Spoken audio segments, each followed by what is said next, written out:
U.S. Central Command says 3 fighter jets were shot down by friendly fire from Kuwaiti forces.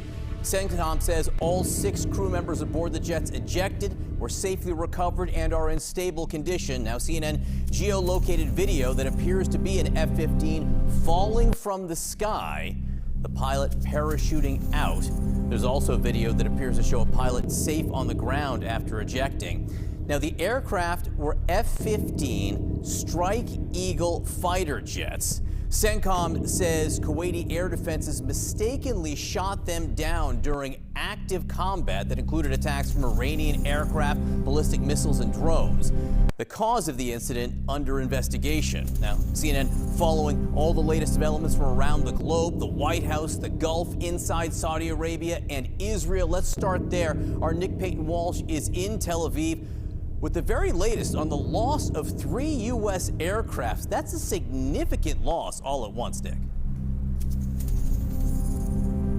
It is startling to see 3 involved in a friendly fire incident like this, and I think it brings home the jeopardy that US troops face as this conflict widens. Look, it's clear that CENTCOM is saying here this was an active combat area. Likely, it seems, if you interpret what they said, that Kuwaiti air defenses were engaging drones, missiles, other things at the time, and mistook these F-15s as legitimate targets too. That is essentially the consequence of the war that the United States is in here.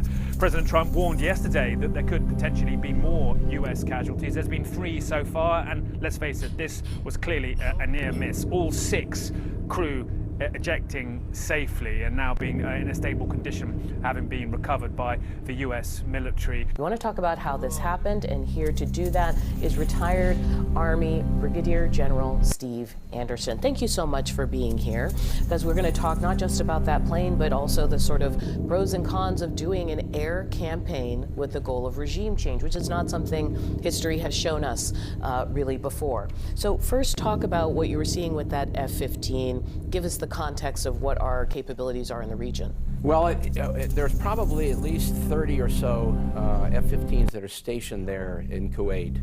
And they all, no doubt, took part in this massive air campaign that took over the weekend. Over 1,000 sorties were flown. You have to remember that it was an incredibly complex operation involving the Lincoln carrier battle group, the Ford carrier battle group out in the Mediterranean, all the bases that we have in the Middle East. Without a doubt, there was probably Tomahawk missiles launched from submarines, in fact. So it was an incredibly complex operation. So the fact that we'd have some kind of collision or some kind of an incident, is not that, it's not that remarkable. But what is remarkable is the performance of the American military in this, and the Israeli military, to have done what they've done over the last couple of days without a single shoot down is pretty remarkable. Those aircraft were F-15 Strike Eagle fighter jets. The cause of the incident, of course, continues to be looked at, but those jets are just some of the assets that the U.S. is deploying in the air as this war expands. The military is also using remotely piloted MQ-9 Reaper drones. They carry Hellfire missiles and guided bombs. They are also using B-2 stealth bombers, valued at, just so you know, more than $1 billion each. The bombers usually fly out from an airbase in Missouri with a crew of 2. Now, let's get the very latest from our correspondent stationed in key cities. Clarissa Ward is on the Iranian border in eastern Iraq. Let's start with you, Clarissa. What's happening there?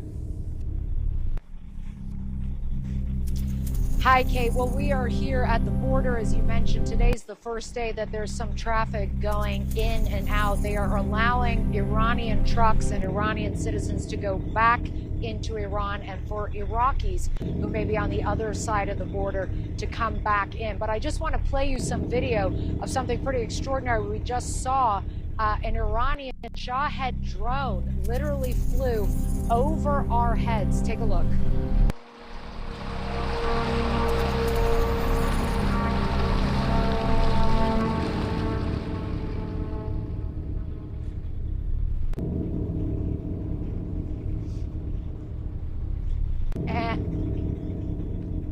And now, sorry, there was supposed to be more of that video, but we'll get that to you later. But they closed the border for a little while, then they reopened it. And now if you turn over here, you can see these trucks are starting to move again.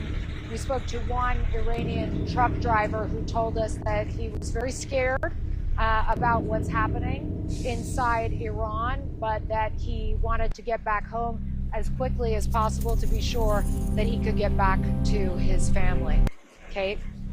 Oh, that's understandable. That's some amazing video. We're getting that all brought in and to show that more of that video that you and your team were able to get. Clarissa, we're going to be showing that for sure once we can turn that around. I really appreciate it, Clarissa, standing by in Iraq for us at the Iranian border. Let's now get to Paula Hancock. She's in Dubai, another key place to be watching right now. What's the situation there?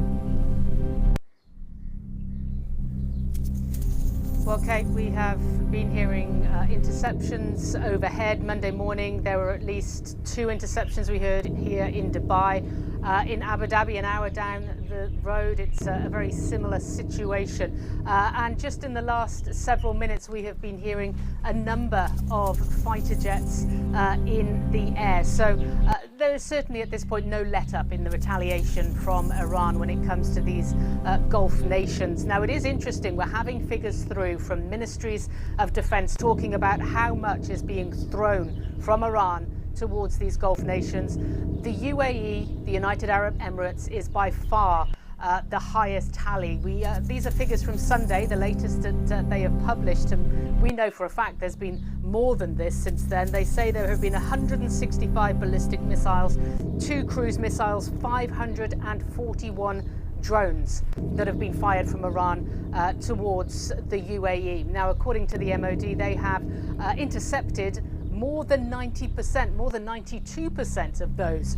In fact, there are some very good air defense systems here, many of them in conjunction with the United States. And what we're seeing as well is, you know, this is Dubai. This is a very glitzy city. It's full of expatriates, of tourists. It is usually filled with traffic and it's buzzing. It is like a ghost city at the moment. People are taking this shelter in place warning very seriously. All schools are virtual at this point. We have seen a number of shops that are shut, not all of them though. At this point, doctors are shut and people just aren't going out and about. We know that many people are trying to figure out how to get out of here. I was at breakfast in the hotel this morning. I walked past 3 tables, a British, a Russian, then another British, all with their computers open, trying to figure out how they could leave. Kate? Quite a situation for so many that you're seeing. Paul, thank you very much. Let's now get to London. Salma Abdelaziz is standing by there. Salma, we heard some strong statements coming from the British Prime Minister this weekend. What are you hearing now? Yes, and Britain is absolutely feeling the repercussions of this. Just a short time ago, we heard that 2 drones that were fired at a British Royal Air Force base in Cyprus were intercepted. And it appears that this is the 2nd time that this base was struck, because just last night, overnight, a drone did hit that base, causing minimal damage and no casualties. Now, after that base was struck by a drone, British officials said that they would work to evacuate families. So it's unclear if families were quite literally trying to leave that base as drones continued to come in this morning. What is Britain's position so far? Well, Prime Minister Keir Starmer has said that Britain will not get involved in what he described as offensive strikes on Iran. He drew back on the lessons of Iraq and said that Britain does not want to repeat those. But then in a recent statement, he said that he would allow British bases to be used by the U.S. military for its operations. Now, there is great controversy in this country as to what level of involvement Britain should have. Regardless, though, you are hearing officials ringing the alarm because they see what's happening in the Gulf, what you just heard from our colleague Paula there, that regardless of your degree of involvement, regardless of trying to maintain some neutrality as it is, it can still become a target for Iran. That's why you hear some officials here saying that personnel and citizens of Britain could be subject to indiscriminate attacks from Iran. We also heard on Sunday that Britain did shoot down a drone. It says it was a defensive action. So very much a country here that's trying to toe the line, trying to maintain a neutral position, but that has offered up its bases to the United States and is feeling the brunt of those actions, particularly in Cyprus, where that base right now is reeling from those attacks.